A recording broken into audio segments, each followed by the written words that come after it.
I allowed myself to be programmed for most of my life in various ways. I think the biggest decision or the most difficult decision in terms of surrendering to God and getting right with God would have to be the day I decided to let go of my idolatry in the area of music. From a young age, I remember hearing songs on the radio for the first time in the 90s. The hip hop era was really big. Alternative music and just new styles of music were coming out, and I was enamored with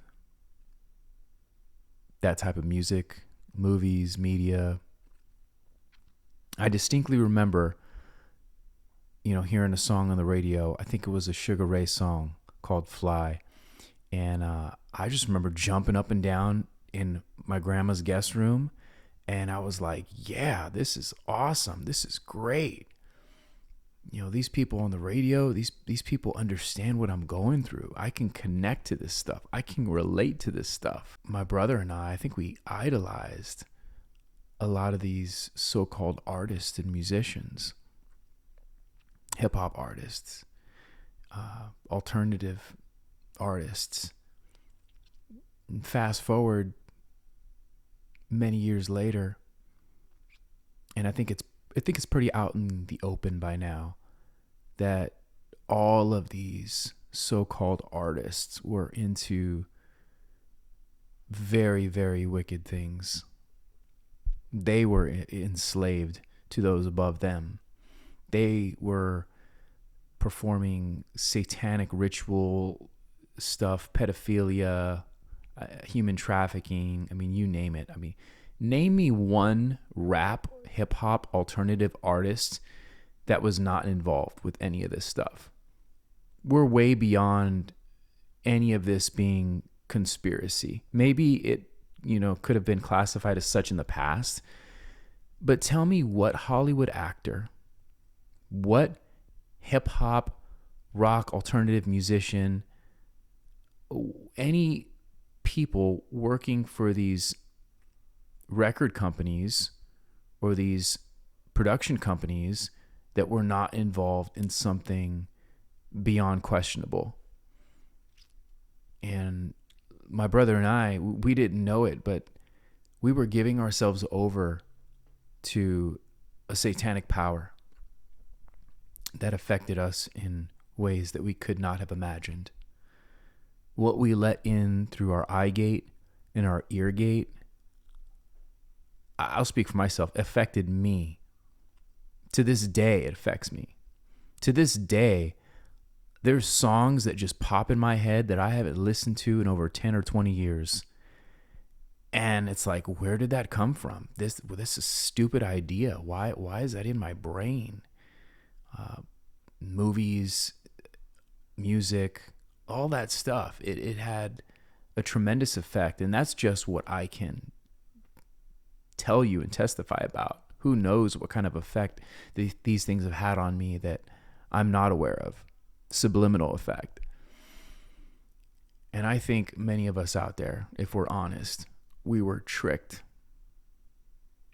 We were tricked and we were programmed by these puppets, these so-called artists who themselves were enslaved to somebody else, and their superior was enslaved to somebody else. And if we really get down to it, these people were enslaved by Satan. And you think I'm crazy, you think I'm some kind of conspiracy theorist, that's fine. If you still think that by now, after everything that has come out to the surface, you, my friend, are enslaved. There's no Bob Dylan song, and I know Bob Dylan, he's one of those folks that admitted he sold his soul to the devil, so maybe nothing he says is credible at all, but there's this one Bob Dylan song that's very, very clever. The song is You Gotta Serve Somebody. And he talks about all the different types of people, or many different types of people in the world and in society, rich, poor, black, white, people from different nations. You could be the heavyweight champion of the world. You can be a preacher. You can be whoever. But you got to serve somebody. It might be the devil or it might be the Lord, but you're going to have to serve somebody. And you and I, whether we admit it or not, whether we like it or not, we're serving somebody.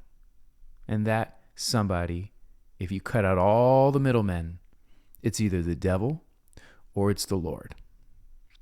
If you're watching this and you're still serving your senses and still serving Capitol Records, Universal, you're still serving Rockefeller Records or A&R or Sony or whatever company that is producing the filth that you're consuming, if you're still allowing yourselves to be programmed, Disney, if you're still allowing yourselves to be programmed by this nonsense continuously, ask yourself, who am I serving with my ears and my eyes?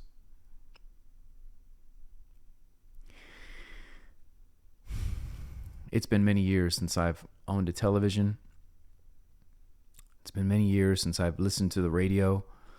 I'm very, very selective with what I watch and what I listen to. I watch 2 partial sports games because I'm even careful with that. Partially watched the college football championship because a pastor invited me to his house. And I partially watched the second half, or should I say just the fourth quarter of the Super Bowl. And even with that stuff, I'm very, very careful because for far too much of my life, I was very naive to the powers of these screens and these speakers and what comes through them. But I've done my research. I know who's running the show. I know who's behind certain record companies. I know who's behind all the channels that come through on the TV, all the news stations. And for those of you who just want to be dismissive and say, oh, you're crazy, oh, there's no conspiracy, do your own investigation. And you tell me who's behind all of these companies. You're going to find it's a very small number of people.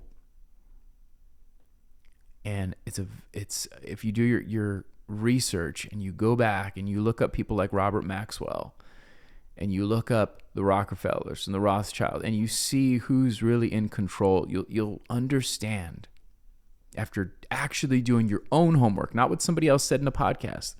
After doing your own homework, you'll start to understand, man, so much of my life has been predetermined by people with more power than I can possibly imagine. If you want to serve God, you'll unplug from this matrix. You'll unplug from somebody else's agenda, somebody else being able to call the shots with what you buy, with what you listen to, with what you watch, and the decisions that you make. Unplug from that stuff. I've been programmed for most of my life, and it is embarrassing. I am embarrassed to look back at the people that I used to think were cool, that I used to listen to, whose lyrics I used to memorize. After finding out what they had to do to make it big and who they had to bend over to, it's embarrassing. And I don't want to live my life being embarrassed anymore about what I'm letting through my eye gate or my ear gate. I want to allow myself only to be programmed by God. And I want to serve Him. I don't want to serve any man. I don't want to make anybody else rich. I want to work for eternal riches. And I pray that's your heart's desire as well. May God bless you.